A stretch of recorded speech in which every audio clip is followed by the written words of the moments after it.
All right, we continue from Philly tonight. Corey Lewandowski, Pam Bondi, and David Mandel. Matt Schlapp is out in Vegas. Matt, what's going on out in Vegas tonight? Well, Sean, just like the themes you already brought up, we have not been allowed in Clark County, the county of Las Vegas, for a single moment to watch and observe the counting of ballots. There is no signature match, no true signature match for all of this mail-in voting. The fraud is unimaginable, and already, just with public source data, our lawyers on the ground have found 3,000 people who are in this tally who don't even live in Nevada. That's obviously been made a criminal referral. We're going to see where that goes. But, Sean, I was 36 days in the Florida recount. There was a Democrat and a Republican that watched the counting of every single ballot. There are no Republicans in these rooms. Clark County is a Democrat-run Harry Reid machine. We wouldn't accept these election results from a banana republic. How are the American people going to be asked to accept these results when we don't have basic protocols for democracy in place? I've never seen anything like it. All right, last word, Pam and David, in as much as the law is clear that you're allowed to have partisan observers, it's not happening in these states. That's a violation of law. Now, state legislators, they have a right to weigh in on this even more so than the court, don't they? Well, they did, Sean, and they allow it, and that's the problem. It wasn't happening. One more thing, it was only happening just what happened to Matt out in Nevada. What happened in Pennsylvania when Corey and I got here? Only the blue counties were we kept out of the polls. We could not observe in the blue counties. The red counties, they didn't care. It was the blue counties. So that makes it even worse. People are still coming out of the woodwork, Sean. We just heard from a family, a gentleman died August 1st, August 8th, he registered to vote. Same thing, they're coming out of the woodwork. Go to @Pam Bondi, and we've listed where to go anywhere in the country, where to go, and we'll sort them up among states, and get the right voter fraud out there. If you've experienced it in your state, you've got to report it. It's not too late. All right. Thank you both. We'll watch closely. All right. Big news out of Arizona tonight. Another 70,000 votes from Maricopa County have been released, with President Trump grabbing 41,000 votes to Biden's 31. That's another gain of over 10,000 for the president. And that means Biden's lead in Arizona has shrunk to around 46,000, down from 68,000, down from 93,000, the only state where they're actually really seemingly doing it the right way. And it comes as the Trump team is continuing to project confidence that the president, in fact, will hold the state of Arizona. The analytics firm Data Orbital has been crunching the numbers all day and night, laying out the president's path to victory in Arizona. Here to explain is the president of that company, George Califf, is with us. George, you know, you kind of said in the beginning, if the president maintained in Maricopa County 57%, he would come out on top. Then there were more votes that showed up even on top of that. Do you see the president's path to victory in Arizona? We're still confident about the president's path in Arizona, and not did Maricopa hit its goal, but Pima County, the president actually exceeded the projections that we had for him. In other words, that's a Democratic county, and he got 52% of the numbers that came out tonight, right? Exactly. He won those by 5%, and overall he was losing Pima County by 18% prior to that. Okay, so at a minimum, how close do you think the vote separation will be at the end of this process? What do they got, about 350 or 400,000 more to go? How close are we talking about in terms of raw numbers will the final count be, do you think? So we've got about 320,000 ballots left. Currently, we are projecting this to be within the mandatory recount limit. So we're talking maybe 2,000 or 3,000 vote separation in either direction. In either direction. So the state of Arizona, in your professional opinion, if it's that close, should never have been called by anybody? Absolutely. The call was extremely premature when it was made. Unbelievable. All right. Thank you, George. We appreciate it. We'll watch closely. Ask yourself tonight, do you trust what happened so far? When you hear that election observers by law are allowed to be there and they're not there?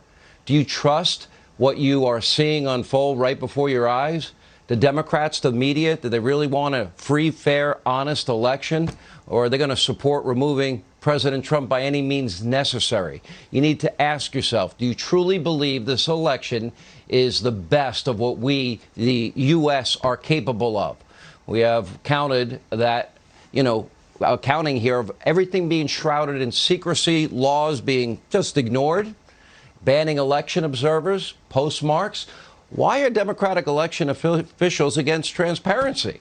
Frankly, it's causing a complete loss of confidence in the system among the American people.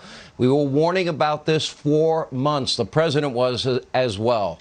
This last-minute change, mail out tens of millions of ballots, lack of standards and safeguards to preserve the integrity of the ballot. Here with reaction, Senator Lindsey Graham won by a big margin. By the way, the polls were off in your race by about 15 points as well. Not a single poll predicted Susan Collins would win, and she won by 7. Yeah, mainstream media polling is designed to suppress Republican votes. I won by 11, Susan won by 7 or 8, Mitch won by 21. It's a game they play with their polling to depress the Republican vote. But I'm here tonight to stand with President Trump. He stood with me. He's the reason we're going to have a Senate majority. My race was overwhelming. He helped Senate Republicans. We're going to pick up House seats because of the campaign that President Trump won. I'm going to donate $500,000 tonight to President Trump's Defense Legal Fund. I've been on your show. You've raised a ton of money for me. Your audience was incredibly helpful to LindseyGraham.com. Give to DonaldJTrump.com so we'll have the resources to fight. The allegations of wrongdoing are earth-shattering. It makes the Carter Page warrant application look on the up and up. So Senate Republicans are going to be briefed by the Trump campaign Saturday, and every Senate Republican and House Republican needs to get on television and tell this story.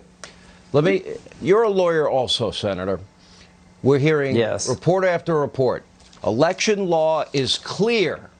It is clear that partisan observers can be there for the vote count. They're being denied access. Yeah, right. Now, if that part of the election law is violated, now we also know that the Constitution allows state legislators to serve, they're the ones that would make decisions. Should these Republican lawmakers in Pennsylvania and elsewhere, if there's corruption in the law, they don't abide by the law and they don't allow observers in as the law calls for, should they then invalidate this? I think everything should be on the table. So there's the process of observing an election that's being violated. Philadelphia elections are crooked as a snake. Why are they shutting people out? Because they don't want people to see what they're doing. But you're talking about a lot of dead people voting. You're talking about in Nevada people voting who are not legal residents. In Arizona, it's being run well. Doug Ducey's a great governor. He confirmed what your other guest just told me. Doug Ducey said this is coming down to a couple thousand votes one way or the other.